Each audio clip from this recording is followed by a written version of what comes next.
Hi dear students, നമ്മൾ discuss ചെയ്തുകൊണ്ടിരിക്കുന്നത് principles of cooperation. കോപ്പറേഷൻ്റെ പ്രിൻസിപ്പിൾസ് നമ്മൾ 4 സ്റ്റേജസ് ആയിട്ടായിരുന്നു എക്സ്പ്ലെയിൻ ചെയ്തിരുന്നത്.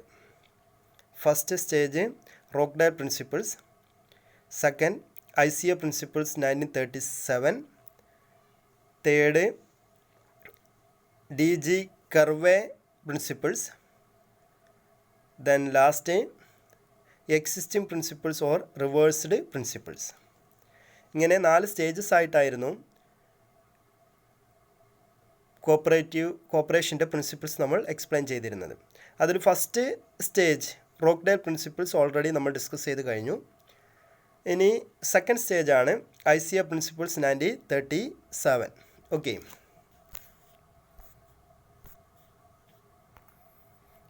second stage ICA principles 1937.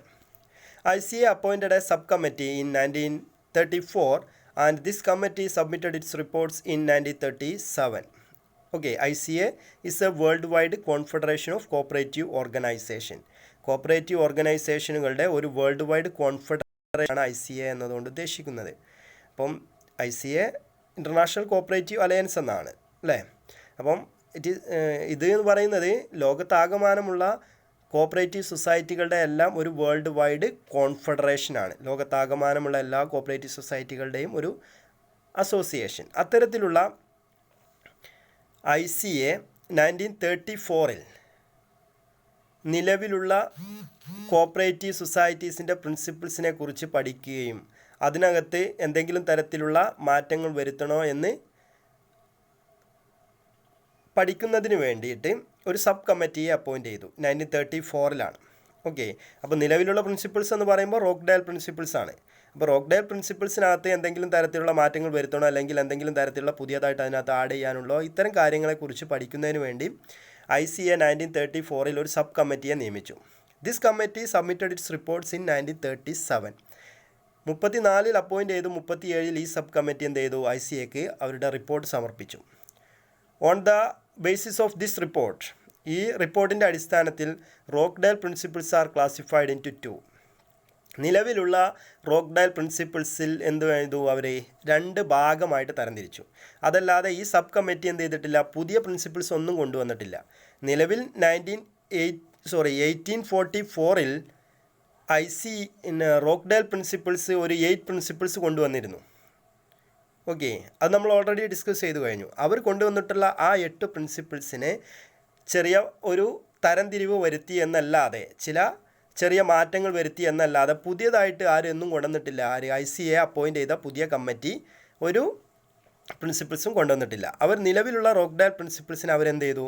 Essential principles എന്നും നോൺ എസെൻഷ്യൽ പ്രിൻസിപ്പിൾസ് എന്നും 2 പാർട്ടായിട്ട് അവർ ക്ലാസിഫൈ ചെയ്തു. ഓക്കെ, നോക്കാം. So essential principles and non essential principles. അപ്പോൾ നിലവിലുള്ള റോക്ക്ഡാൽ പ്രിൻസിപ്പിൾസ് 8 ആയിരുന്നു. അതിനകത്ത് ഫസ്റ്റ് വരുന്ന 5 പ്രിൻസിപ്പിൾസിനെ എസെൻഷ്യൽ പ്രിൻസിപ്പിൾസ് എന്നും അതിനുശേഷം വരുന്ന 3 പ്രിൻസിപ്പിൾസിനെ അവർ നോൺ എസെൻഷ്യൽ പ്രിൻസിപ്പിൾസ് എന്നും കാറ്റഗറൈസ് ചെയ്തു എന്നുള്ളത് മാത്രമാണ് ICA പ്രിൻസിപ്പിൾസ് 1937 പറയുന്നുള്ളൂ. അപ്പോൾ ഓൾറെഡി നമുക്കറിയാം റോക്ക്ഡാൽ പ്രിൻസിപ്പിൾസ് എന്ന് പറയുന്ന 8 പ്രിൻസിപ്പിൾസ് ആയിരുന്നു. Open membership, democratic control, limited interest on share capital, patronage dividend, political and religious neutrality, cash trading, promotion of education, selling pure and unadulterated goods. ഇങ്ങനെ 8 പ്രിൻസിപ്പിൾസ് ആയിരുന്നു റോക്ക്ഡാൽ principles എന്ന് പറയുന്നത്.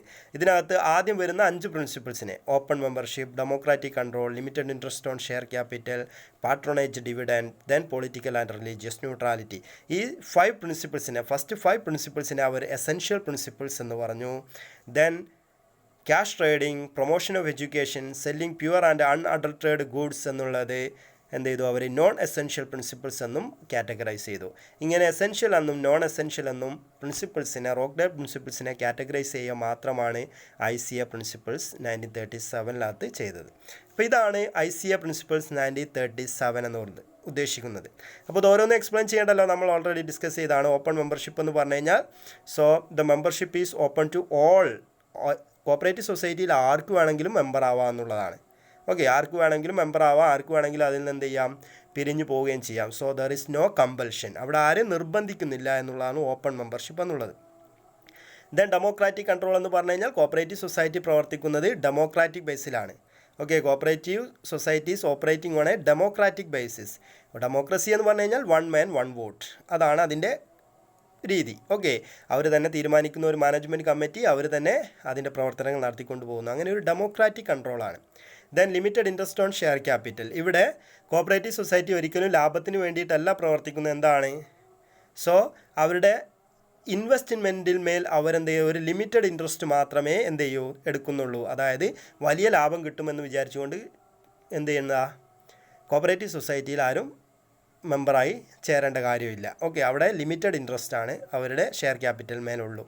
പിന്നെ പാട്രോണേജ് ഡിവിഡൻഡ് എന്ത് ചെയ്യും, നിലവിലുള്ള ഡിവിഡൻഡ് എല്ലാവർക്കും ഈക്വലായിട്ട് ഡിസ്ട്രിബ്യൂട്ട് ചെയ്യും. Then political and religious neutrality. Cooperative സൊസൈറ്റിയിൽ എന്ത് ചെയ്യില്ല, ഒരാളെയും പൊളിറ്റിക്കലോ റിലീജിയസോ ആയിട്ട് എന്ത് ചെയ്യില്ല, റെസ്ട്രിക്ഷൻ ഉണ്ടാവില്ല. Okay, does not discriminate the members on the base of their political ideology, religious belief. അതുപോലെ തന്നെ എഡ്യൂക്കേഷണൽ ക്വാളിഫിക്കേഷൻ, ഒരാളുടെ എഡ്യൂക്കേഷൻ ക്വാളിഫിക്കേഷൻ്റെ ബേസിലോ അയാളുടെ മതവിശ്വാസങ്ങളുടെ പേരിലോ അയാളുടെ പൊളിറ്റിക്കൽ ഐഡിയോളജിയുടെ ബേസിലോ ഒരാളെയും കോപ്പറേറ്റീവ് സൊസൈറ്റിയിൽ നിന്ന് മാറ്റി നിർത്തില്ല. എല്ലാവർക്കും ഈക്വൽ ഇമ്പോർട്ടൻസ് ആണ് കൊടുക്കുക. Okay, then cash trading. Cooperative society ബേസിൽ എന്താണ്, ക്യാഷ് ട്രേഡിംഗ് മാത്രമേ ഉള്ളൂ, ക്രെഡിറ്റ് സെയിൽസ് ഇല്ല. ഓക്കെ, ക്രെഡിറ്റ് സെയിൽസ് അല്ലെങ്കിൽ ട്രേഡിംഗ് ഇല്ല. ഇപ്പോൾ നോർമൽ കേസിൽ എല്ലാ ബിസിനസ് സ്ഥാപനങ്ങളും എന്ത് ചെയ്യുന്നുണ്ട്, ക്യാഷ് ട്രേഡിംഗ് നടത്തുന്നുണ്ട്. അതേ സമയം അവർ ക്രെഡിറ്റ് സെയിൽസും നടത്തേണ്ടി വരും. എന്നാൽ മാത്രമേ പിടിച്ചു നിൽക്കാൻ പറ്റുള്ളൂ. കടത്തിന് എന്തായാലും വിൽക്കേണ്ടി വരും. But in the case of cooperative society ഇവിടെ എന്തേ ഉള്ളൂ, ക്യാഷ് ട്രേഡിംഗ് മാത്രമേ ഉള്ളൂ എന്നുള്ളതാണ് പറയുന്നത്. Then 7 promotion of education. Cooperative സൊസൈറ്റിയെ സംബന്ധിച്ചിടത്തോളം അവിടെ അൾട്ടിമേറ്റ് എയിം എന്ന് പറയുന്ന ഒന്ന് എന്താണ്, സോ കോപ്പറേറ്റീവ് എഡ്യൂക്കേഷനാണ്. കോപ്പറേറ്റീവ് എഡ്യൂക്കേഷൻ ഉണ്ടായാൽ മാത്രമേ അവിടെ കോപ്പറേഷൻ എന്ത് ചെയ്യുള്ളൂ, ഡെവലപ്പ് ചെയ്യുള്ളൂ. അപ്പോൾ കോപ്പറേറ്റീവ് പ്രിൻസിപ്പിൾസിനെ കുറിച്ചും കോപ്പറേഷൻ കൊണ്ടുള്ള ബെനിഫിറ്റ്സിനെ കുറിച്ചും കാര്യങ്ങളെക്കുറിച്ചെല്ലാം കുട്ടികൾക്കും മറ്റു ആളുകൾക്കും വളരെ വ്യക്തമായ ധാരണ ഉണ്ടാക്കണം. അതാണ് കോപ്പറേറ്റീവ് എഡ്യൂക്കേഷൻ എന്നുകൊണ്ട് ഉദ്ദേശിക്കുന്നത്. Then selling pure and unadulterated goods. Okay, മായം ചേർക്കാത്തതും അതുപോലെ തന്നെ ഏറ്റവും നല്ലതുമായിട്ടുള്ള സാധനങ്ങൾ ഏറ്റവും ചീപ്പ് റേറ്റിന് ആളുകൾക്ക് ലഭ്യമാക്കണം എന്നുള്ളതാണ് കോപ്പറേറ്റീവ് സൊസൈറ്റിയുടെ മറ്റൊരു കാര്യം. അതാണ് selling pure and unadulterated goods. Okay, മായം ചേർക്കാത്തതും നല്ലതുമായിട്ടുള്ള സാധനങ്ങൾ ആളുകൾക്ക് ഏറ്റവും ചീപ്പ് റേറ്റിന് ലഭ്യമാക്കണം. ഇപ്പോൾ ഇത്തരത്തിലുള്ള 8 പ്രിൻസിപ്പിൾസ് ആണ്. ഇത് റോക്ക്ഡേൽ പ്രിൻസിപ്പിൾസ് തന്നെയാണ്. അതിനെ എസെൻഷ്യൽ എന്നും നോൺ എസെൻഷ്യൽ എന്നും രണ്ടായിട്ട് കാറ്റഗറൈസ് ചെയ്തു എന്നേ ഉള്ളൂ. ഇതാണ് സെക്കൻഡ് സ്റ്റേജ് കേട്ടോ. ഒന്നാമത്തെ റോക്ക്ഡേൽ പ്രിൻസിപ്പിൾസ് നമ്മൾ പറഞ്ഞു കഴിഞ്ഞു.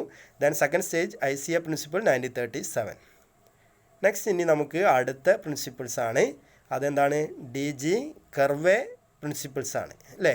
അത് നമുക്ക് അടുത്ത വീഡിയോയിൽ പറയാം. Okay, thank you.